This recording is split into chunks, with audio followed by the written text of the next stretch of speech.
que je vois ceux à qui je parle.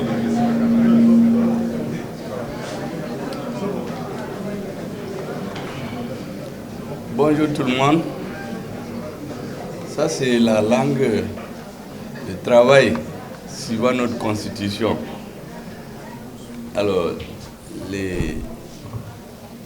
l'équipe nationale du Mali a parlé en Bamana, en Sarakole, en Sorey. Vous savez qu'au nord, il y a les Tamashek, Loufana, Madatolahan. Je vais leur parler. Tagalasan. Et les Arabes, salam alaikum, je pense qu'on a tous adopté leur langue pour être complet. Je crois qu'il y a une ethnie qui va se sentir oubliée, mais vous savez, au nord, les gens pensent que au Mali, il y a les Tamashek, il y a les Arabes, il y a les Peuls. Tous les autres, là, les gens du nord pensent que c'est les Bambara. Ils ne connaissent pas les détails. Parce que tout le monde parle la langue Bamana. Bon, maintenant, on la parle jusqu'à Kidal. Hein. Donc, je voudrais aussi m'adresser à mes parents Tamashek et Araba, les saluant dans leur langue. Je voudrais aussi saluer nos artistes. Vous savez, la représentation qu'ils viennent de nous montrer en quelques 15 minutes, si on devait donner des cours, c'est plusieurs heures, sinon plusieurs jours. Comme quoi, le talent des artistes permet d'économiser le temps, de faire de la pédagogie et nous apprendre beaucoup de choses. J'ai vu avec combien d'attention tout le monde suivait ce qu'ils étaient en train de dire et applaudissait. Personne n'avait envie de dormir, on était en train de pousser son voisin et sourire. Je voudrais les saluer et saluer leur talent. C'est cette façon de faire, comme le président le dit, Beki Yoyo Yorola. Ni Bei Yoyo Yorola, le pays va aller de l'avant. Nos artistes, nos musiciens nous font la musique. Nos hommes des arts, du théâtre, nous font des nyola pour nous éduquer. Et puis nous autres, on fait les discours. Tantôt, on les fait dans la langue de travail, dans les langues nationales.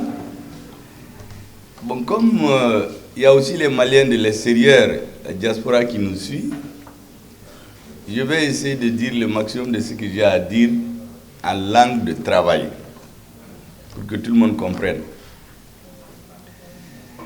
Monsieur le ministre de l'Éducation nationale, vous avez fait votre discours tout de suite, je disais que ça c'est le professeur d'université qui donne un cours magistral à ses élèves. Nous l'écoutions avec beaucoup d'intérêt. Il prenait tout son temps. Exactement, il n'était pas pressé. Même à la fin, vous avez vu comment il a terminé, tranquillement, comme un professeur devant ses élèves. Il n'était pas pressé. Je l'ai donc salué et félicité. Mesdames, Messieurs les membres du gouvernement, j'ai l'habitude de dire quelque chose que je vais répéter. Je vais continuer à le dire parce que si je crois à quelque chose, je n'arrête pas de le répéter. Vous voyez comment ils sont mobilisés pour venir soutenir leurs collègues. Beaucoup pouvaient trouver des artifices et être absents, surtout qu'au niveau du gouvernement, j'ai demandé que chaque fois qu'un ministre a des occupations particulières, il a la permission de s'absenter des cérémonies qui prennent beaucoup de temps. Malgré tout, ils sont venus nombreux pour manifester leur soutien à leurs collègues de l'éducation nationale. Je voudrais donc les saluer ici pour leur solidarité dans les mouvements, on dirait solidarité agissante avec leurs collègues qui démontrent encore comment au niveau du gouvernement nous essayons de travailler ensemble parce que c'est une équipe. Mesdames et Messieurs les représentants des institutions de la République, Messieurs les anciens ministres, vous savez, chez nous, dans la tradition, quand un nouveau pouvoir arrive, on ne parle plus des anciens. On fait comme si les nouveaux qui ont commencé le monde. Moi, j'étais très clair. surtout dans l'enseignement, c'est la continuité. Donc ce que nous faisons là, nous enrichissons ce que les anciens ont fait. Donc ce que les anciens ministres ont fait depuis 1960. Vous avez écouté la DENAFLA, avant on disait l'alphabétisation fonctionnelle. Je n'ai pas entendu le mot fonctionnel. Donc ça veut dire que les choses évoluent. Donc je voudrais saluer de façon spécifique tous les anciens ministres qui sont là, parce que c'est le fruit de leur travail que nous continuons à cultiver. Le jardin Mali, c'est pour toutes les générations. Mais aussi tous les enseignants et les enseignantes qu'on a montrés ici, tous ceux qui ont contribué au fil des 60 ans, sinon même avant, au développement des langues nationales. Nous tous, d'une certaine façon, nous sommes en réalité des analphabètes dans nos langues. Si vous me présentez un texte en Songwe, je ne suis pas sûr que je vais le lire avec autant d'éloquence que dans la langue de travail. Donc en réalité, nous sommes des analphabètes dans nos langues. Et eux, c'est des hommes cultivés. Parce que chez nous, souvent, on confond avoir des gros diplômes en anglais, en russe, en français, et être instruit. Il y a des gens très instruits chez nous, qui n'ont pas été à l'école. Ils ont des dictons et des proverbes qui constituent chaque fois des leçons. Et tous ces anciens maîtres que je viens d'observer ici, certains ont été médaillés, plus les anciens ministres et tous ceux qui ont travaillé au développement des langues nationales, je voudrais leur rendre ici un hommage spécifique et un hommage mérité. Mesdames et messieurs, monsieur le représentant, je me demandais ce que j'allais dire porte-parole ou envoyé du représentant du bureau de l'UNESCO à Bamako, parce qu'il a bien précisé qu'il parle au nom du représentant qui est en mission. Monsieur le gouverneur du district de Bamako, Monsieur le président de la délégation spéciale du district de Bamako, Madame le maire du district de Bamako, le ministre disait la maire ou la maire, moi je préfère dire le maire. Le maire, le ministre, nous sommes des anciens, mais très conservateurs, parce que, vous savez, moi j'ai étudié en Russie. En France, il y a le féminin et le masculin. En Russie, il y a le féminin, le masculin et le neutre. Il y a des fonctions, ministre, maire, autres, ça c'est neutre. Donc on nous a appris Madame le maire. Maintenant il y a un peu de mode. On ajoute la maire, c'est pas une faute. Madame le maire.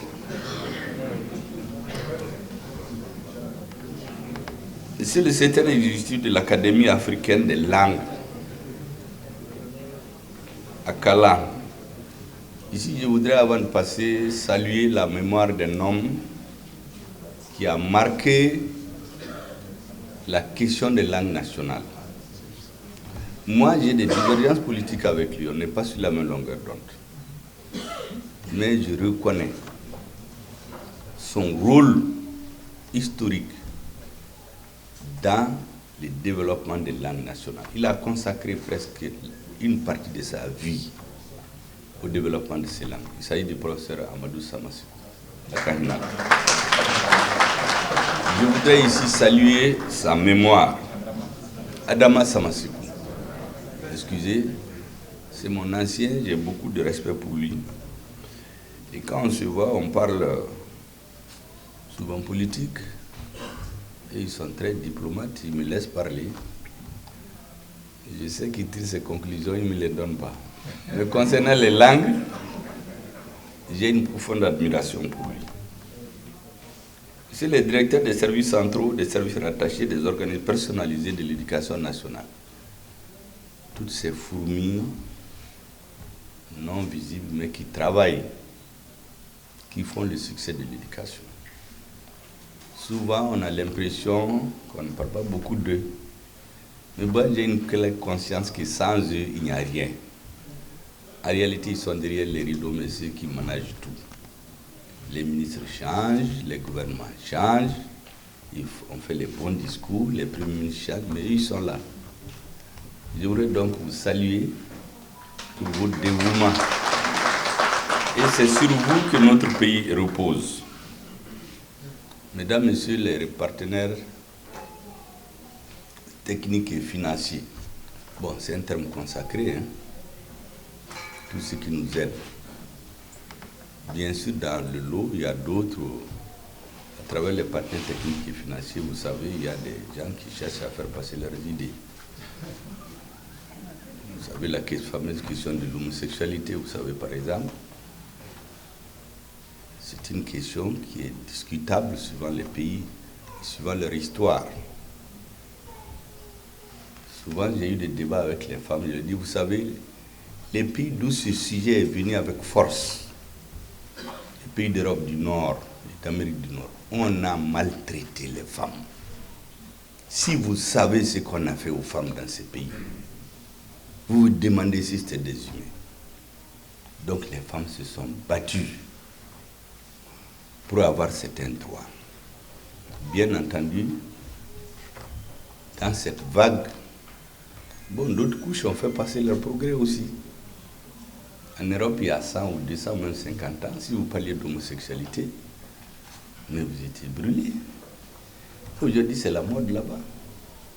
Ça, c'est l'évolution de leur société. C'est un processus qui est connu, qui existe chez les hommes et les femmes depuis dans le ventre de leur mère. Certains l'ont assimilé à des maladies. Moi, je ne suis pas de cette école. Mais chaque société a ses règles. Chacun peut mener sa vie sans heurter la société. Je ne suis pas comme ce monsieur, ce président d'un pays européen qui récemment fait une sortie pour demander à son grand ami d'un pays africain de faire prendre des lois pour propager l'homosexualité. De la même façon, il disait en 2022, je vais dire à tel pays africain de prendre des sanctions contre le Mali au prochain sommet. Vous avez entendu? Il disait récemment, il s'adressait à un pays africain, sauf qu'il ne sait pas que ce pays a ses réalités. Il faut laisser les Africains évoluer à leur rythme. Le jour où notre société estime qu'il lui faut telle loi, il va y arriver.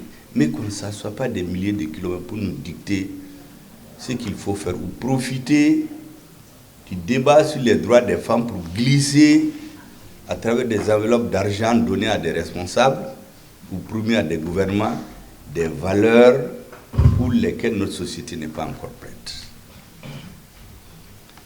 Mesdames et messieurs, j'ai dit ça à l'intention de nos amis de la société civile qui suivent tout ce qui se fait, mais aussi à nos partenaires techniques et financiers. Mesdames et messieurs de la presse, qui commentaient ce que nous disons, souvent les transformant d'ailleurs. Je venais de dire au présentateur ici que j'écoute tous les jours ces émissions.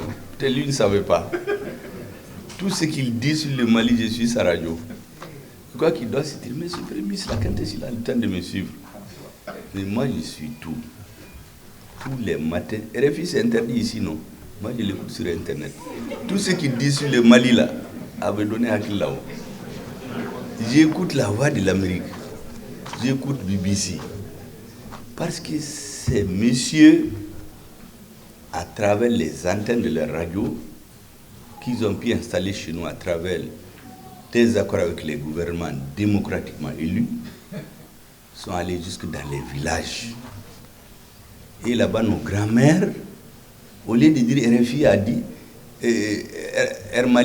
Radio Mali a dit, dites non, RFI est faux. BBC est faux. Même dans les petits villages, vous avez la voix de l'Amérique, BBC, RFI. Donc moi, je prends soin de les écouter, dire ce qu'ils sont en train de mettre dans la tête de nos parents. Parce que ces pays dépensent beaucoup d'argent. Ils nous disent que c'est gratuitement, c'est pour nous aider. Ce sont des histoires. La France seule met près de 600 millions d'euros par an. Ça vous fait près de 40 milliards pour ces médias, tous ceux qui vont dans les villages là. L'Angleterre près d'1 milliard d'euros. ça ferait 600 milliards pour BBC. L'Amérique plus dans la voix de l'Amérique. Donc quand vous levez le matin, vous entendez la voix de l'Amérique. On parle de ce qui se passe à Gao, de Tombouctou. Vous savez, moi, je m'informe souvent sur les événements au Mali en écoutant ces radios. Parce qu'ils ont des gens partout, dans tous les coins, pour connaître nos réalités plus que nous. C'est pourquoi moi, je les écoute. Comme monsieur le journaliste, je vous écoute aussi tous les matins. Tout ce que vous dites dans votre radio, je vous écoute. Et je les félicite. Parce qu'il y en a qui confondent être dans la communication et totalement indépendant de la société.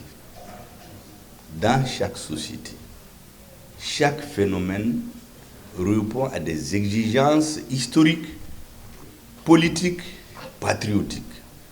Mais il y en a qui viennent, ils parlent seulement « Ah, je suis indépendant ». Vous savez, les 5 doigts de l'homme sont aussi indépendants, mais ils ne sont pas indépendants du tronc du bras. Là. Tous les 5 doigts. Là.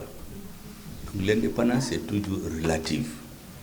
Chez nous, certains confondent l'indépendance à véhiculer toutes sortes de messages qui déstabilisent souvent la société au lieu de rassurer son équilibre. Toute cette introduction, mesdames et messieurs, je vous l'ai faite. Ce n'est pas écrit, bien sûr. Vous pouvez imaginer, ça, ce n'est pas le travail des conseils techniques. Et j'ai écouté ici, dans les introductions, l'ode aux femmes. Une femme éduquée, ses enfants sont bien éduqués. Moi, je suis témoin. Tous les parents dont les mamans ont été éduquées, toutes des enseignantes, tous leurs enfants ont réussi. Ça veut dire que la femme, si nous voulons réussir, nous devons mettre l'accent sur les droits des femmes, les véritables droits et leur épanouissement. C'est ce qui m'a fait dire souvent d'ailleurs que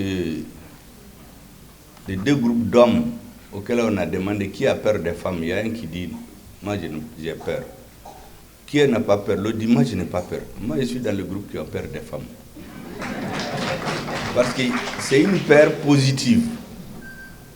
Un homme qui n'a pas peur des femmes, à taille donc. La femme, c'est ta mère.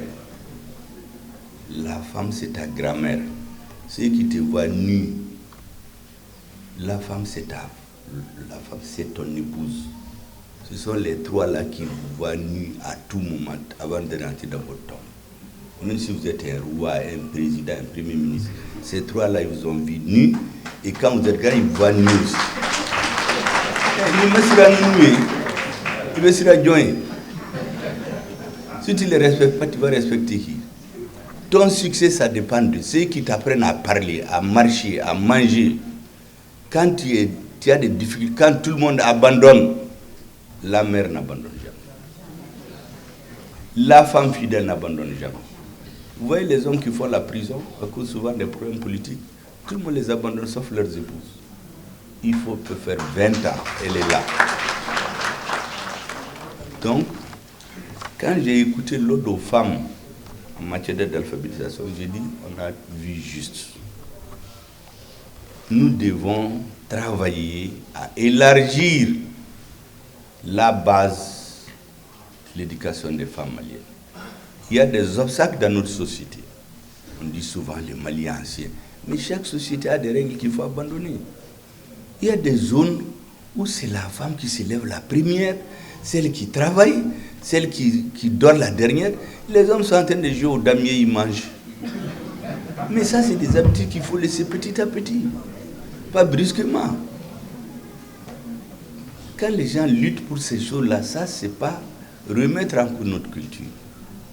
C'est prendre ce qui est positif et abandonner ce qui est négatif. Je voudrais donc saluer toutes les femmes et à travers elles, toutes les femmes maliennes et celles qui travaillent dans le domaine de l'éducation. Ce n'est pas par hasard d'ailleurs qu'on a vu les enseignantes qui ont marqué l'histoire qu'on a montré ici. La plupart, c'est des femmes. Ce n'est pas des milliardaires. C'est des simples. Certains sont même dans les quartiers populaires. Mais c'est en fait ceux qui ont fait le Mali. Je voudrais donc vous saluer pour cette reconnaissance, monsieur le ministre et vos collaborateurs. C'est donc avec un grand plaisir, mesdames et messieurs, que je prends la parole ce matin, à l'occasion de cette cérémonie. Je viens de vous le montrer. C'est avec un plaisir unique. Ça ne fait pas partie du travail que les conseillers m'ont écrit là. Que vous comprenez bien. Maintenant, je vais à ce que les conseillers m'ont écrit. Et sur quoi on était d'accord. Permettez-moi, au nom de son Excellence, le colonel Assimi Goïta, président de la transition, chef de l'État, au nom de l'ensemble du gouvernement de la République du Mali, à mon nom propre, de vous adresser mes sincères remerciements pour avoir honoré de votre présence la cérémonie solennelle du lancement des activités commémoratives de la Journée internationale de l'alphabétisation, édition 2024. À l'entame de mon propos, mesdames et messieurs, je voudrais avoir une pensée émue pour toutes les populations sunnites de notre pays, mais aussi pour les autres membres de l'Alliance des États du Sahel, victimes qui ont causé beaucoup d'inondations, avec beaucoup de pertes de vies humaines, des blessés et d'importants dégâts matériels. Tous les membres du gouvernement sont sur le terrain. Vous voyez tous les jours le ministre de la Sécurité, notre brave ministre de la Santé. Je crois qu'elle n'est pas là, elle doit être sur le terrain actuel. Elle est là. En tout cas, elle est automatiquement autorisée si elle n'est pas là. Parce que je sais qu'avec les inondations, à tout moment, on l'appelle. Donc quand je ne la remarque pas, je ne demande même pas si elle est là ou non. Vous les voyez tous les jours. Le ministre de l'Environnement, qui nous parle tout le temps de ces caniveaux, de ces collecteurs. Mais on se demande, si tu demandes à quelqu'un, il peut dire, ministre Koutou, collecteur du caniveau de là. Mais en réalité, c'est ça son souci. Parce que chez nous, qu'est-ce qu'on fait? On laisse les caniveaux, tout le monde jette ses affaires là-dedans. On attend, le gouvernement est là, monsieur le ministre, ils sont dans leur voiture, ils attendent l'hivernage. Quand il y a les premiers morts là, quand on téléphone au président, le président l'appelle. Il dit, monsieur le président, on va faire le nécessaire aujourd'hui même. On enlève les détritus là, on les dépose au bord. Ça sèche, la prochaine pluie, ça retombe. Et ça continue. Moi, je sais que notre ministre de l'Environnement, il nous a particulièrement sensibilisés sur ça. Et je sais combien les questions d'inondation. Il nous dit toujours, les inondations, c'est en amont qu'il faut les prévenir. Il ne faut pas attendre qu'il y ait des morts d'hommes. Et je voudrais lancer ici un appel à tous ceux qui ont des maisons, des constructions dans les lits des fleuves. Parce que, vous savez, dans certaines zones, pour vous faire rire, il paraît que ceux qui sont chauves là, ou ceux qui ont la tête, il faut mettre un chapeau, sinon on va lotir votre tête et les vendre. Parce qu'il y a des gens qui ont construit dans les lits du fleuve avec des autorisations. On se demande cet élu-là, qu'est-ce qu'il pense? Pourquoi il est là? Donc il faudrait que tous ceux qui sont dans des zones où il y a des risques d'inondation, qui prennent leurs responsabilités. Le ministre de l'Environnement en fait son cheval de bataille. Il nous retient là-dessus tous les jours. Parce que lui, il préfère ne pas attendre. Mais quand il y a des morts, des inondations, c'est le ministre de la Santé, c'est de la Sécurité. C'est pourquoi je ne demande même pas s'ils sont là ou non. Je sais qu'ils sont. Je voudrais aussi rappeler un événement important qui est passé à peu près inaperçu chez nous. C'est le 7 septembre 2023. L'attaque terroriste du bateau du Tombouctou. Vous savez, j'ai écouté les radios dites internationales là. Il y a une radio que vous connaissez, que j'ai écoutée sur Internet. Elle a passé le temps à parler des tremblements de terre au Maroc pendant une journée, le 8 septembre. C'est une bonne chose. Mais aucun mot sur le Mali. Chez nous, j'ai vu quelques groupes aussi qui sortent dans les réseaux pour critiquer le gouvernement, qu'ils se sont réunis, le gouvernement n'a rien fait. Je voudrais dire aux uns aux autres que l'attaque terroriste du bateau de Tombouctou, le 7 octobre 2023, fait partie désormais des dates mémorables au Mali. Il y a eu beaucoup d'actes terroristes. Il y a eu Ogosago de Sabanda, beaucoup de morts. Mais Tombouctou, c'est spécifique, pour que vous compreniez. C'est lorsque l'État du Mali a décidé de faire partie les Balabala, les papas des forces internationales qui étaient là, MINUSMA. Parce que nous avons chassé Takuba, on a chassé G5 Sahel, on a chassé Barkhane, maintenant on est arrivé au papa, MINUSMA. On leur a dit de partir, sans délai. Vous vous rappelez du discours historique de notre ministre des Affaires étrangères à l'ONU? Ils ont dit on va négocier 6 mois. Mais là-bas, beaucoup ont dit mais les Maliens, ce sont des plaisantins. Ils ne pourront jamais chasser la MINUSMA.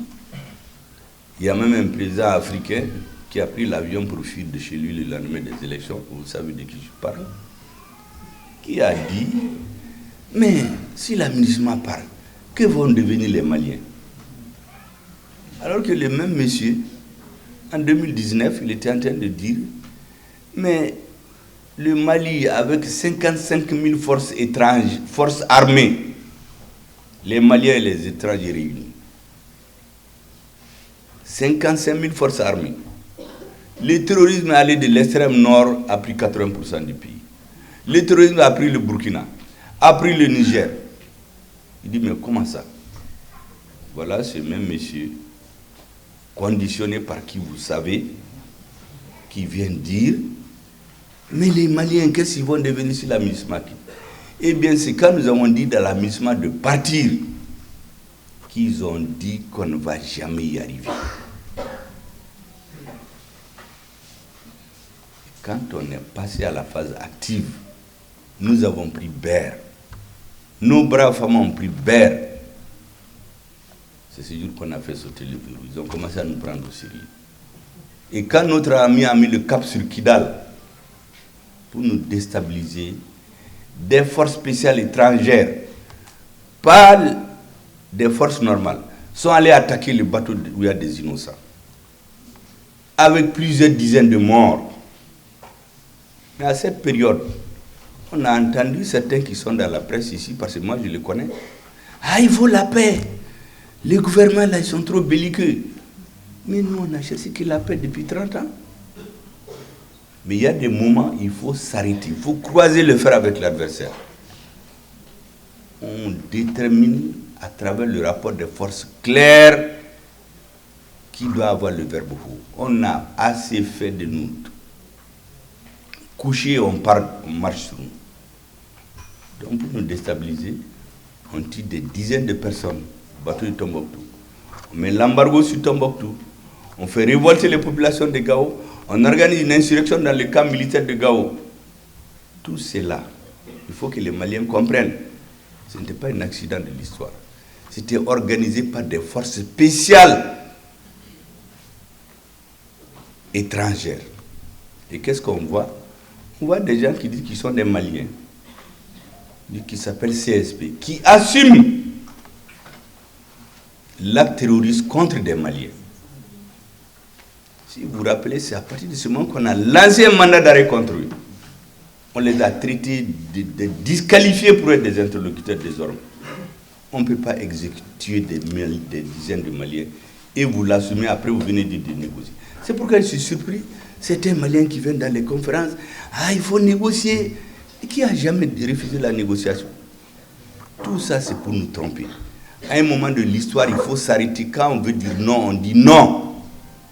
Et le peuple malien a dit non. Les populations de Tombouctou ont tenu.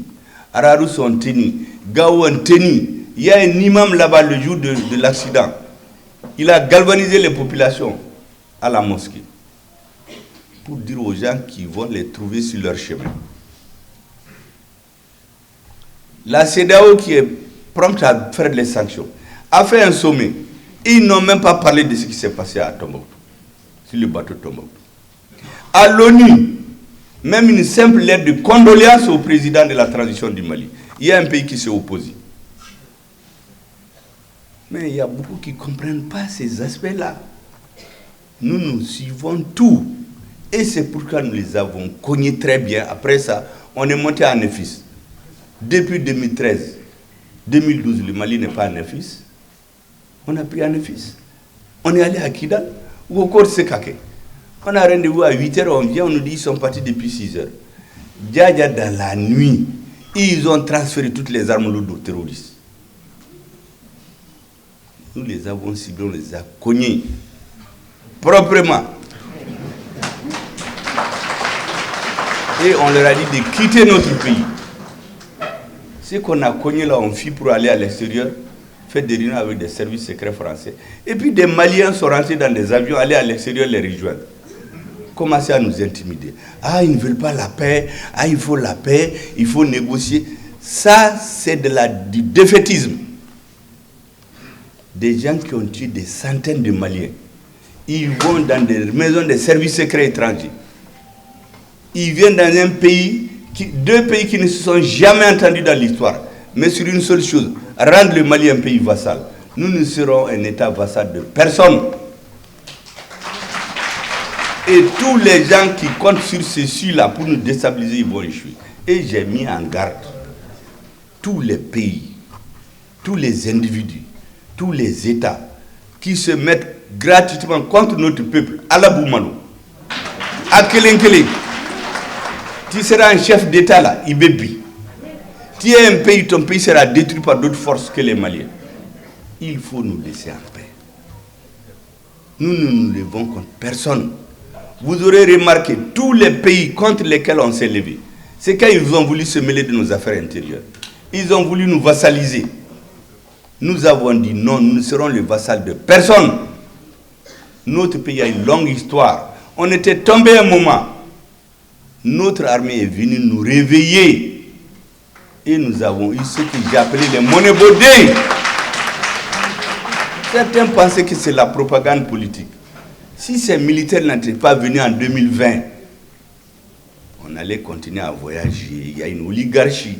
C'est que les Maliens ne comprennent pas. Il y a à peu près un groupe de personnes, peut-être quelques milliers, sur les 22 millions, qui voyagent, qui ont des primes, qui ont des noms, politiciens, militaires, juges, ceci, cela. C'est eux qui maintiennent notre pays. Ils sont dans des combines. Les gens ont dit que moi je suis contre les partis, je suis contre personne. Mais j'ai les yeux ouverts. On a fait tout le temps dans l'eau. On nous a mis des lunettes en bois. Ces militaires sont venus, nous ont aidés à enlever ces lunettes-là. Et quand on dit les monnaies bordes, on dit non, non, non, il est en train de flatter les militaires avec un soldat sous la guerre. Nebeka Mali de l'Adja. Nous, Koumana, on serait dans le désordre. Tous les activistes politiques là, on va les corrompre, les tuer, les faire émigrer. Et le Mali allait être un pays esclavagiste. On allait nous diviser. Et les gens exploitent tout, ils amènent à l'extérieur. L'or à Kidal, l'or à Gao, le fer à Ansongo, tout est exporté. Ansongo, depuis 2009, j'ai tapé à toutes les portes. À Tessiga, il y a une mine de manganèse. On remplit les camions, on va au Niger, ça va au port et ça va à l'extérieur.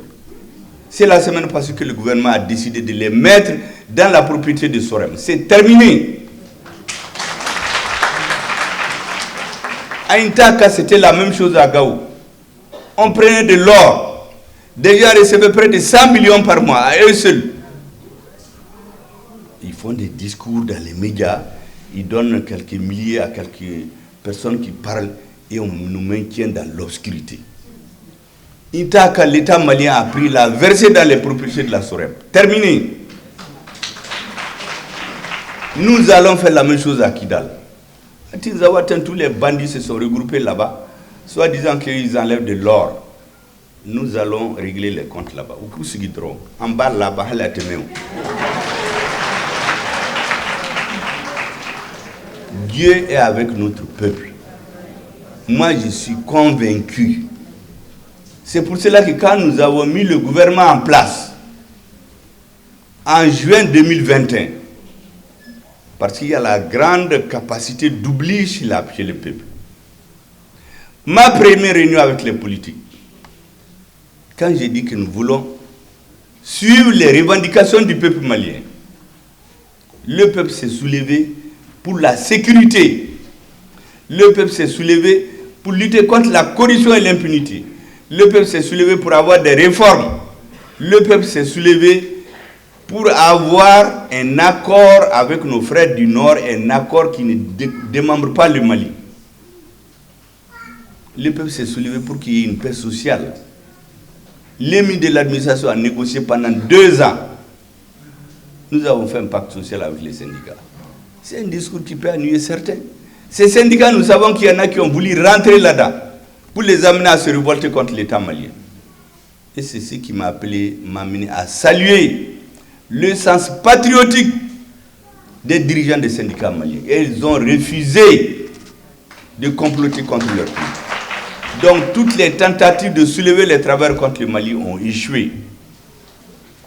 L'accord, j'avais dit dans le premier discours, le 13 juin 2021, qu'il faut faire une application intelligente où on ne divise pas le Mali. Koko intelligent et chogodin ko aussi. En 2023, intelligent et aïmou bunte kaboki dala. Ode intelligent. Ça c'est l'accord. Les réformes. Le peuple s'est battu pour des réformes depuis 2018. Là même CEDEAO qui fait du bruit a envoyé une délégation ministérielle dirigée par le ministre des Affaires étrangères du Nigeria qui a fait 2 semaines au Mali. Et ils ont fait un rapport pour dire qu'au Mali, on ne doit plus organiser des élections sans faire des réformes politiques et institutionnelles. 2018, on n'a jamais fait les réformes. Ces réformes sont faites aujourd'hui. La constitution, on n'a pas une nouvelle constitution. Ça fait 20 ans qu'on voulait changer. On voulait mettre une assemblée fantoche qui allait nous donner une constitution bidon, qui allait diviser notre pays. Nous nous sommes soulevés, le peuple malien s'est soulevé contre. Et aujourd'hui, on a les réformes. La lutte contre la corruption et l'impunité, le temps de la justice n'est pas celui des hommes. Mais il y a des lames de fond qui est en train de s'organiser pour redresser la justice malienne, pour réinstaurer la confiance entre le peuple et la justice. C'est pourquoi tous les ordres sont en train de faire le congrès. Après, on fera un congrès. Je leur ai dit qu'il ne faut pas que ce soit un catalogue d'intentions. Il faut que les problèmes du Mali soient résolus. Et enfin, la sécurité. Mais quand j'ai exposé ça aux hommes politiques, il y en a qui m'ont dit, mais vous savez, une transition n'est pas faite pour ça. Vous faites les élections, vous partez. C'est un gouvernement nouvellement élu qui est légitime qui peut faire ces transformations. Depuis Odo, né à Foy, Ambebo Dakelen fait partie en Mali, mais Antebo Dakelen fait. Chaque transition a ses réalités. Le rôle d'une transition, c'est de résoudre les problèmes qui ont prévalu à l'avènement de la transition. Si vous venez organiser une élection bidon comme ça, on va corrompre les gens encore. Comme on a su après, les gens qui volent l'or au nord, on a pris certains après. On allait par un 100 kilos d'or. Les 90 kilos d'or partent là où vous savez. Les 10 kilos, on les amène à Bamako. On repartit entre les, je me suis du terme, les grandes gueules, des politiciens, des gens dans l'appareil de l'État. On prend notre peuple en otage. Vous parlez, on vous met en prison. On vous élimine. On vous corrompt. Ces gens-là, ils sont à peu près 1000, 2000. Mais les 20 et quelques millions, ils sont dans la souffrance. Ils ne sont pas propriétaires de leur richesse. Mais il fallait qu'une armée donne le là. C'est pour cela, en 2021, il fallait parler, expliquer aux Maliens, expliquer au monde. Mais ces paroles ne valaient rien si sur le terrain, l'armée ne prenait pas les décisions.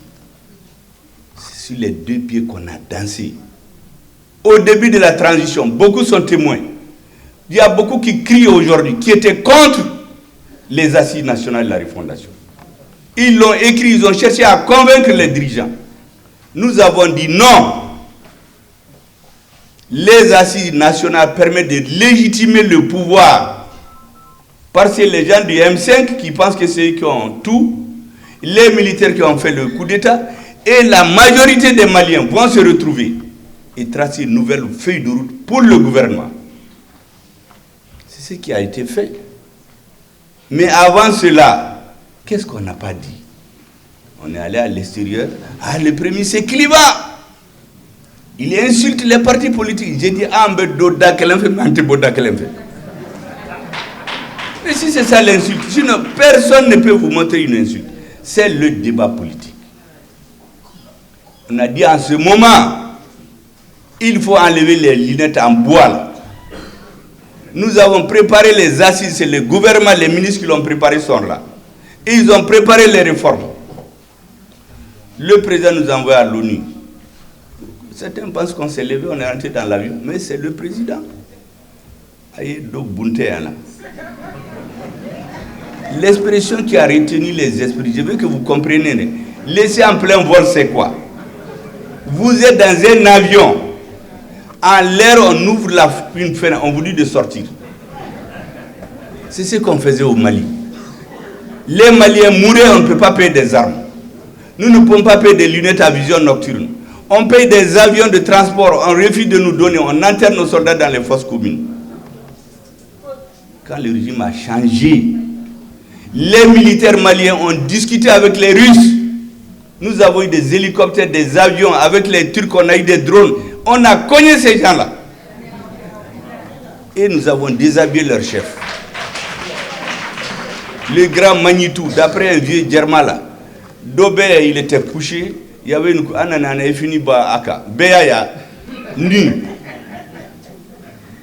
Tout ça s'est fait en décembre 2021. Parce que les gens ont le sentiment d'oublier. C'est en ce moment que l'armée a lancé la grande offensive. Pour attaquer les terroristes dans leur fief. Sinon, avant, c'était des camps militaires qui étaient attaqués. Pour détruire leur fief. Pour amener la peur dans leur camp. Sur le plan politique, on a continué qu'à Balabaïn, qu'à Gauchadala.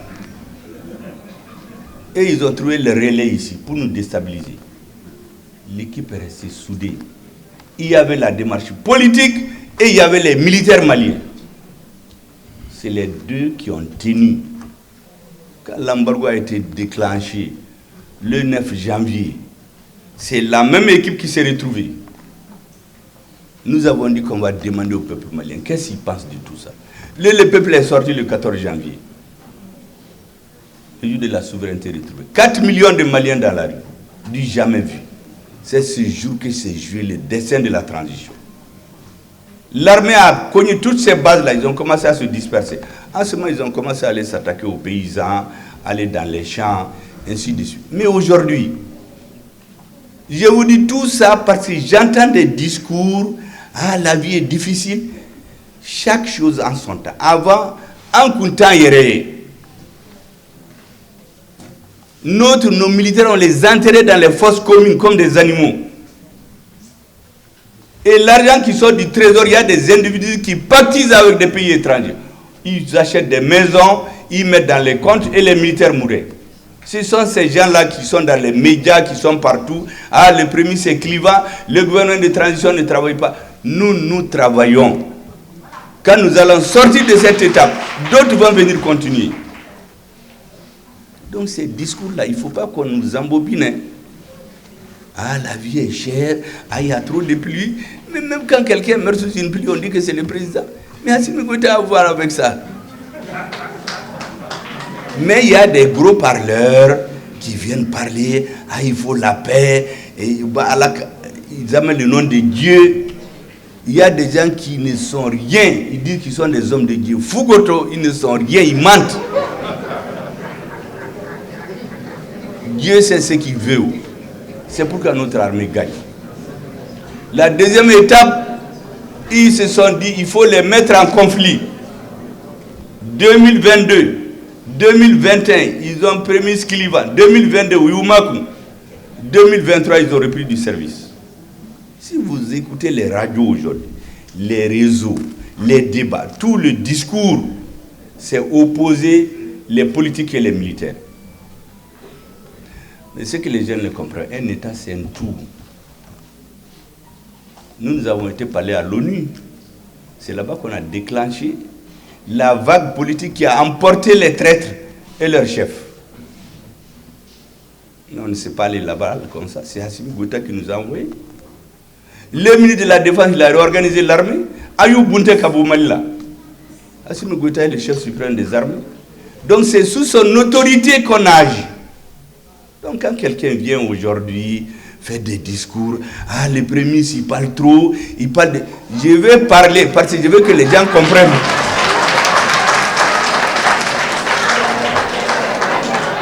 Parce qu'ils veulent les laisser dans l'obscurité. En tesson, on va le dire. Le Premier ministre va parler. Et tous les menteurs qui viennent dans les médias, c'est déjà, je vais leur répondre. Si tu mens, on va te dire que tu as menti. Parce que ce sont ces genres de gens que les autres utilisent pour déstabiliser nos pays. Et nous, on laisse faire. Ils ont le verbe haut, ils sont dans les partis, certains sont cachés dans des mouvements, je ne veux pas dire les noms, mais ils sont dans tous les secteurs. Où le débat, après, il ne faut pas répondre à tout le monde, on va répondre à tout le monde. Jusqu'au jour où on est sûr que Ouloufane Youmakou, leur objectif maintenant, c'est de créer les troubles au sommet de l'État. Nous avons une conscience claire des priorités. Il y en a que j'ai appelé récemment les M5 défroqués. Certains ont dit, mais défroqués c'est quoi? Défroqués, c'est les gens qui abandonnent leurs convictions. Le gouvernement qui est là, quand on l'a mis sur place le 1er juillet 2023, mais il y a des gens qui sont venus me dire, mais pourquoi tu ne t'es pas opposé au président? Pourquoi tu n'as pas refusé de signer? On a voulu faire révolter tous les dirigeants du M5. Moi, j'ai reçu plus de 100 personnes. Je leur ai dit que vous savez, moi, j'ai fait la part des choses. Les adversaires du Mali et leurs alliés ici ont fait 3 ans à se battre pour me mettre en conflit avec Assimi Goïta. Si j'ai refusé de signer ce décret-là, je vais leur donner sur un plateau d'argent, ceux qui n'ont pas pu avoir. Je l'ai signé, Fanam bas signé. C'était on dit, ah non, est-ce que ceux qui sont sortis, c'est ceux les corrompus? J'ai dit, je n'ai jamais dit ça.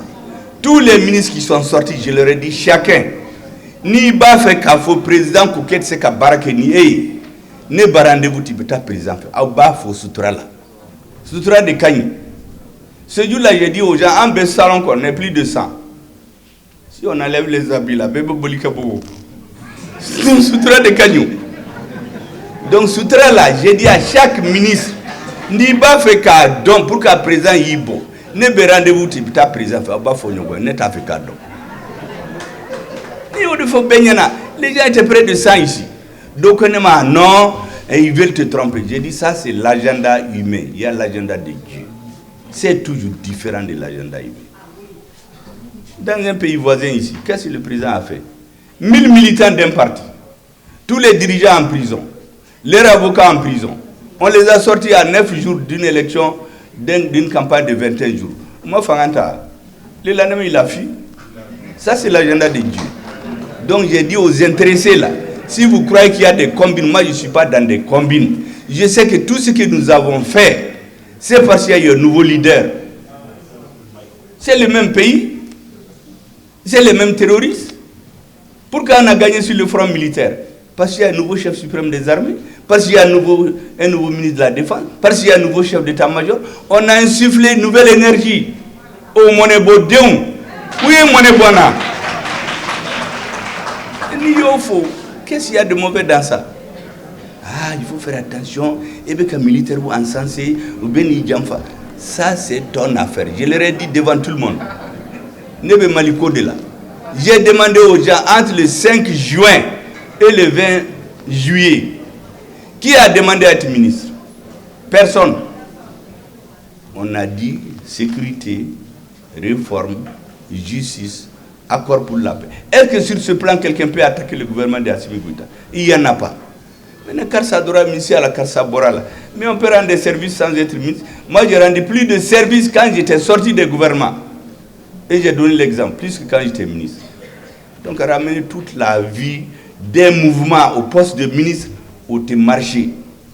Et puis, tous les citoyens ont le droit d'être choisis par le président ou le premier ministre pour parler au nom des Maliens. Le drone n'est pas content de l'équipe, on les chatte. On peut rendre service à ce... Il n'y a pas de ministres qui sont devenus ambassadeurs. Mais il y en a qui ont dit, le Premier ministre là, et il nous a trahis pour garder son poste, on va le combattre. Donc on le diabolise dans la ville. Il parle trop, il complote contre les militaires, il veut être président, il y a ceci. Mais moi je me suis présenté au présidentiel en 2002, les militaires là étaient tout jeunes en ce moment. Donc ce n'est pas interdit. Mais aujourd'hui ce n'est pas le sujet. Le sujet c'est sauver le Mali. Donc ceux qui pensent aux élections présidentielles, ou bien faire là, moi je ne suis pas là pour ça. Néo fouillé devant tout le monde. Plus de 100 personnes qui étaient chauffées à blanc. J'ai dit dans ce gouvernement, tous ceux qui complotent à la Boumalou, tous ceux qui complotent, sans exception, dès que j'ai pris fonction, moi j'ai dit à tous les gens au M5, ma chicane transition, la banque Koukoumafou, qui va devenir quoi? Sans que je n'en discute avec le président. Ni résultat Boramba Faoui, ni Misona, Ambeto, ni Massambe Femereke. Mais maintenant on est venu tout changer. Les mêmes personnes sont dans les médias, ils vont à l'extérieur, ils font ah non, moi mon problème avec le Premier ministre, il veut être président, je suis contre lui. Il veut tromper les militaires. Le président va tromper les militaires pour aller où? Un pays, tout pouvoir politique qui ne s'appuie pas sur l'armée, c'est du vent. C'est ce qu'on a voulu faire. On a voulu faire ici des pouvoirs politiques démocratiques sans armée. Un pays, c'est l'armée et le politique. L'armée, c'est la colonne vertébrale d'une nation. Tout politique conscient doit tenir à l'armée comme à la prière de ses yeux. Tout le reste des coups là, des petits complots. Et vous aurez remarqué à partir de mi-2023, il y a des nouveaux acteurs. Des anciens agents doubles, des gens de la troisième colonne, des gens qui veulent nous tromper. Ils ont retourné les vestes, ils sont devenus des soutiens de la transition. Je dis c'est des faux soutiens. Ces faux soutiens-là, c'est des copies, ce n'est pas des originaux.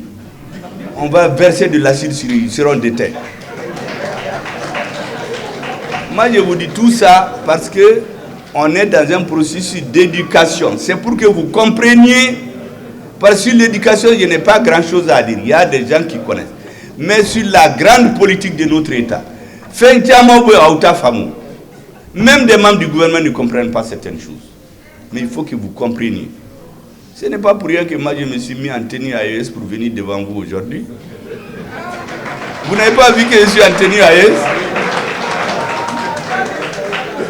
Beaucoup n'ont pas remarqué, c'est maintenant que vous allez voir. On va faire l'AES. Voilà ce que je voulais vous dire. Et vous dire que cette cérémonie, c'est pour l'éducation. Nelson Mandela a dit, un peuple qui lit est un peuple qui gagne. L'éducation, c'est la base. Dans l'avenir du Mali, nous, on résout les missions que l'histoire nous a confiées. Mais l'avenir du Mali, c'est dans les mains de ces dames-là que j'ai vues ici. Là. Les enseignants, là, vous autres, là. C'est vous qui allez faire le Mali de demain. Mais vous avez besoin de comprendre certaines questions géostratégiques, géopolitiques, de portée historique. C'est ce que je suis en train d'expliquer. Il n'y a aucun problème au Mali. Ceux qui rentrent dans les problèmes, ou bien Malou. Toute personne qui rentre dans les combines, Abé Malou. Parce que le peuple malien est un peuple béni. Voilà ce que je voulais vous dire. Et vous souhaitez bonne chance. Vous dites que je déclare ouvert vos cérémonies de l'édition 2024. Des sujets sur l'alphabétisation au Mali, avec un thème révélateur. Vous avez bien fait de ne pas le changer. Le thème international correspond aux nécessités du Mali et vous avez bien fait de le conserver. Je voudrais vous remercier et dire merci à tout le monde.